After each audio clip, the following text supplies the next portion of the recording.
On Sunday, you can take a return trip to the magical land of Narnia. The award-winning children's BBC series, The Chronicles of Narnia, is back with its third and final chapter, The Silver Chair. Eustace Scrubb ventures back to the secret land with a new companion, his school friend, Jill Pole. They visit Narnia to help the mighty Aslan continue the struggle that began when Edmund, Lucy, Peter and Susan first stepped through the wardrobe.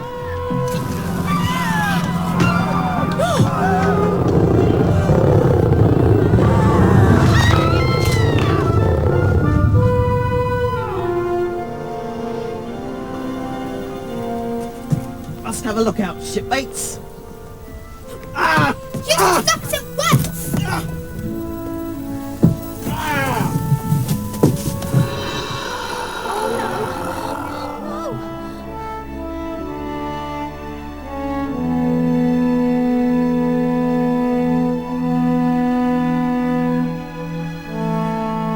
And flying into the studio direct from Narnia are Eustace and Jill, played by David Thwaites and Camilla Power. In Narnia, all the flying is done by magic, but on Blue Peter, I'm afraid that they have to use wires. Thank you both for coming in, taking all this time, flying away. What's it like to fly? It looks brilliant fun. Well, it's quite nice to be, suspended in the air and look all over the studio. But it's also a little painful when you're up there for a long time. Where is the harness? Well, the harness goes under your legs and clips here and here, and also comes around the waist here, and you've got two metal clips, so the wire comes down through the costume and clips there on each side, and you get pulled up. It looks a little bit painful on your arms when you get flying. Well, it is a bit painful, it rubs a bit, but you have to have a bit of padding and then you're Camilla, what was it like for you when you first flew? Well, the first time I went up, all the blood rushed to my feet and I had to come down, but once you get used to it, it's great fun. Do you think you could demonstrate a bit more flying now? Yes, certainly. Okay, I'll just move back so you don't knock me over. Off you go! Woo! Oh, that looks brilliant fun. Come down, you can come down, you know. And what about the characters? Are there any new characters in this series? They're the Underworlders. and the giants at half air. And there's also a very strange character called Puddleglum. Ah, well, here's a moment from the programme when Eustace and Jill first meet Puddleglum. I was just trying to catch a few eels to make an eel stew, though I suppose I won't get any and you wouldn't like it if I do. You see? You did catch some eels. A dozen of them, in fact. Oh, yes, but they'll be very tough, you'll see. I think you should tell me your plans. All we want to know is, can you really help us to find Prince Rilian? Well, I don't know if you'd call it help. We're not likely to get very far on a journey up north, not at this time of the year. Another unusual character Eustace and Jill meet in Narnia is a talking owl called Glimfeather, played by Warwick Davis. Welcome, Warwick, to the programme. I must say you look very, very dapper indeed. Thank you. You look wonderful. What's your costume made of? Well, underneath this I'm wearing a muscle suit, and then on top of that a sort of a woven fabric with all the feathers stuck on individually. And the head, well, it's sort of made of rubber with the feathers stuck on. Very soft, isn't it? Are they real feathers? Yes, they are. They're Yes, beautiful. Now, there's a bit here that I really like. You can make your ears move, can't you? That's right. Look at that. I found this in the makeup room. I found this. And what is this? Is it something for your hand or for your Well, foot? no, that's my foot. It's my flying foot. When we're doing the flying sequences, you see the bottoms of my feet. Right. So that they use those, which Look look more realistic. Realistic coming out. And I found this inside work, I must say. Has it been washed? That's what I want to know. Of course. Thank you very much all for coming in.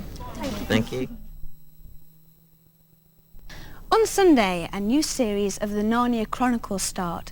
Like The Lion, the Witch and the Wardrobe, the children Lucy, Edmund and Eustace enter Narnia from a bedroom, only this time not through a wardrobe but through a picture.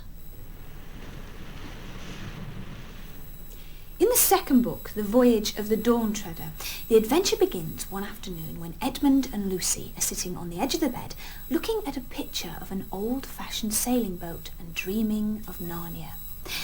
The question is, said Edmund, whether it doesn't make it worse looking at a Narnian ship when you can't get there. Even looking is better than nothing, said Lucy. Suddenly, Eustace, their smarmy cousin, burst into the room and began to tease them immediately. He never believed their stories about Narnia, but he was about to find out they were true, because at that very moment, something very strange began to happen. The boat in the picture seemed to be moving. The bow was going up and down. And there was a breeze in the room, and Lucy felt a hair whipping across her face. And then came the noises, the swishing of the waves, the slap of the water against the boat, the roar of the wind. And then the smell of the briny sea. Lucy knew she wasn't dreaming. Suddenly, Eustace rushed towards the picture. Edmund rushed after him. Lucy tried to grab him from the other side, but it was just too late. A huge roller surged over them and swept them away.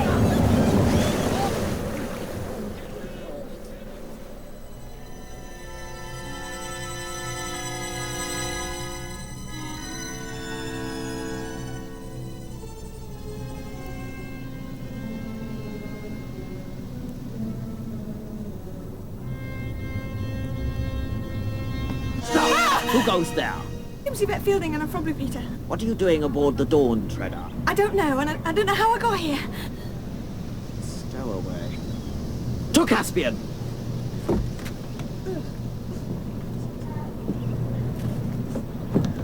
Sire! What have you brought me, Reaper Chief? A stowaway, sire. Who are you and where are you from? My name's Yvette Fielding and I'm from Blue Peter. Yvette Fielding. Like no Narnian name I've ever heard. What do you want with us? I just want to know about Narnia. You obviously know very little about Narnia. I am Caspian the 10th, its king. And this is Sir Reaper Chief, Chief Mouse and Lord of all the talking beasts of Narnia. Very sorry. We've interrupted our quest to find the 7 missing lords banished by the wicked King Miraz. We are in uncharted waters and no one must know of our voyage. Reaper Chief, what do we do with her? Make her walk the plank, sire. Oh no, come on, please. I just want to go home. So I think that's a little severe, Reaper Chief. Yvette, I can make no promises, but we can try and return you to your own land. But what can you give us to prove you will tell no one of our voyage? I haven't got anything. What are you hiding? Just my badge. Is this your ship? Sort of. Your badge. Your badge will do.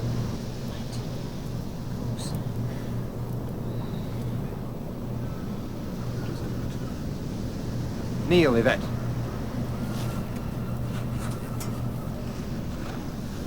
By Aslan's mane, I charge you, Yvette, return to the land of Blue Peter. Well, I've come to Milford Haven to try and find out what exactly goes on behind the scenes of Narnia. The ship had to be specially designed for the series, and it was made by building on top of an ordinary boat. The high sides, its great sails, and the dragon figurehead were all built on. It may look like carved wood, but it's really polystyrene covered in fiberglass. It took 5 months to create the Dawn Treader. I met up with Jonathan Scott, Sophie Wilcox and David Thwaites. David, you're the new member of the cast. What's it like? They wind me up for a joke almost all the time, but so does everyone. Do they play pranks on you? Oh, yes. What sort of things do they do? Nicking my camera. Now, I must ask this question, because you've got loads and loads of makeup on. You've got more than I've got on. Why? Because we're sunburned, because we haven't had enough water. Because in the scene tonight, Eustace tried to steal some water because we've got a very limited amount. David, you play Eustace. Now, what is he like? I hear he's not very nice. That's an understatement. Eustace, apologize. Apologize to us all, the men included. I most certainly will not. Eustace. Jonathan, you were in the first series. Is it very different from this series? It's a lot more magical. There's a lot more adventures. Like in Dawn Treader, we visit all sorts of islands and meet all sorts of people. And I think it's a lot more life in the story.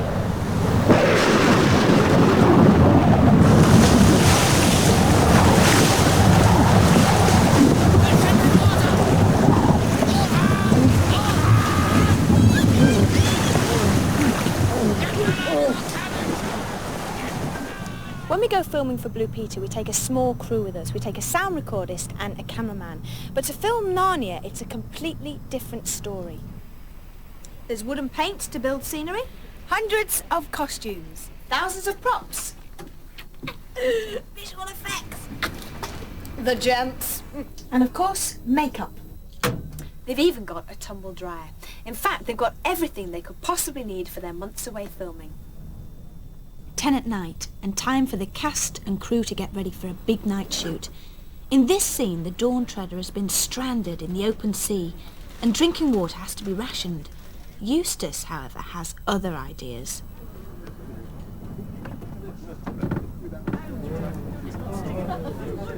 First, though, a few last-minute adjustments. Okay, here we go then. Nice and quiet, please. Let's stand by. Action.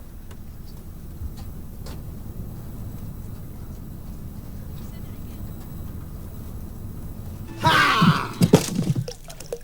And what do you think you're doing? Not all the filming happens on location. A few weeks later, the whole crew moved to the TV film studios at Ealing. You alright there, chaps? Inside, the visual effects designer, Tony Harding, was trying to figure out how to fly a giant sea serpent. And this is only the half of it. The whole thing is 20 metres long. Okay, hold it there. Try the mouth.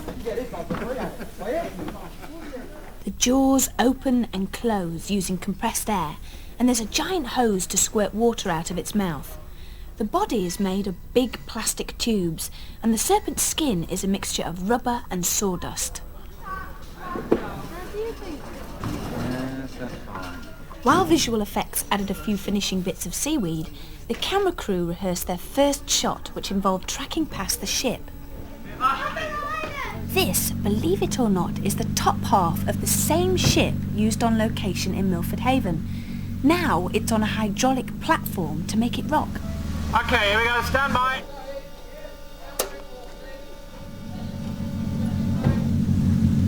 Action!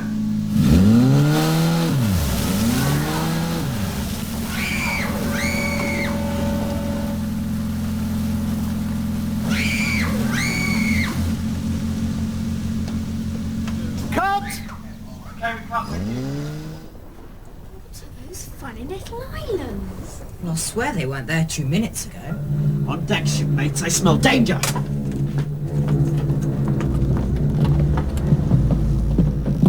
Other islands! We've seen other islands! Once the scene is shot, it has to be edited, have video and sound effects added. So 3 months later, here's how that same scene turned out. I did see them! They've gone!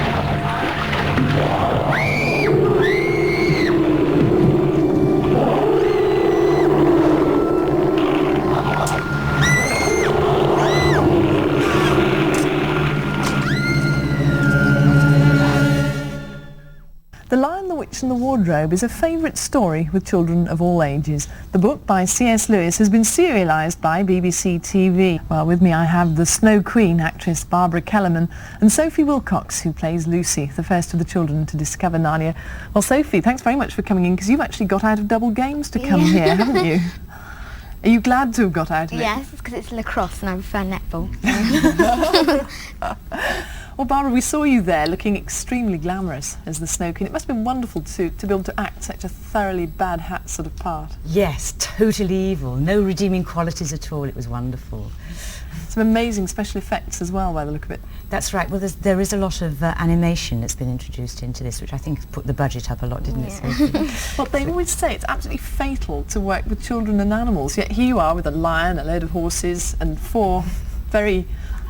Well, Sophie was impossible, I must say. Oh, thank you. There's so much of the child in me anyway that I sort of identified rather than found any conflict at all. And the witch is so totally against mankind and humankind and animal kind and everything else that she has no trouble at all. I mean, she just zaps them and turns them into stone. And I sort of imposed myself that way on the children occasionally, and it sort of seemed to work terribly well. Well, Sophie, had you actually read the Chronicles of Narnia beforehand? Well, I'd read Lion, the Witch and the Wardrobe, but I hadn't got on to like Prince Caspian and all the other 6 books. But I thought the Lion, the Witch and the Wardrobe is the best book. Now, what was the best part of filming it? Because it all looked very cold and ferociously freezing there. Where did you film all that? Well, we did the snow scenes in Aviemore, which is in Scotland, and then we did about 10 weeks here in Television Centre, and then 6 weeks in Samroe. So there was a lot of travelling. But what was the Scottish bit like? It looked freezingly cold. It was very cold, but luckily we had our fur coats, but Barbara only had his I mean, she was absolutely freezing. She had That's right. thermals So everywhere. in fact, that beautiful piece of fur that you see is pure nylon. And it was so no perishing. polar bears have been killed for that then? no, thank God for that. I would have felt a bit awful about that. But so how did you keep your hands and feet warm? We had these little kind of like tea bags. They're like the tea bags, and they were filled with charcoal or something, and they generate heat, and they were really hot, weren't they? And hot water bottles between my legs in my case, and thermal underwear. And yeah. Well, we've said that they're children's classics, but I think they've got an awful lot of appeal, those books, for everybody, haven't they? Yeah. Did you find that all the grown-ups got drawn into it as well? Yeah, because my gran hadn't heard of it. She'd heard of it, but she hadn't actually read it. And when she read it, she thought it was a really nice book, just as it was. She really liked it. I think it's for adults as well. I mean, you can't really say it's a children's programme. It's got quite a lot of religious echoes, hasn't it, in it, with Aslan being rather like Christ and, you know, dying at the end. Yeah, I think C.S. Lewis put a bit of religion into it, didn't he? There is the allegory there, but we've played it down very much. I mean, it's there because it's there, but we haven't sort of laboured it in any way, have we? We've just sort of followed the story rather than sort of put choral music upon a resurrection or whatever. What was the best part of the special effects for you? Because it must have been very difficult, because you must have had to act against a blank backdrop, mustn't you? Oh yeah, there was one bit when Aslan's going over the wall, and for that, I think it showed in the, and it's kind of like, we had to have harnesses. It was so painful, but it was so much fun going up and having to sit on the line. It's just... So it was very much flying as though you were Peter Pan in a pantomime or something. That's something I've always longed to do. I'm sorry that it's very painful. It's quite painful, but the funness and the excitement of doing just it's just really good. That's my favourite bit. So are you going to be a full-time adult actress, do you hope? I'd really like to. Because you're not actually at an acting school, are you? No, it's a normal school, but I think it's very important to get your kind of like education done first, because I mean, acting's such a, you know, you can't go into it and expect to get jobs after job after job. So I'm going to study on my education, and then... That's for sure. She sounds very realistic, Barbara. Yes. Oh, yes. Oh, Sophie's got her head screwed on far more than me. In fact, most of the children did. They were organising me during the filming, weren't they? Well, I think you've both got your heads very well screwed on. I'm very much looking forward to seeing it. It looks gorgeous from those effects. Sophie, Barbara, many thanks.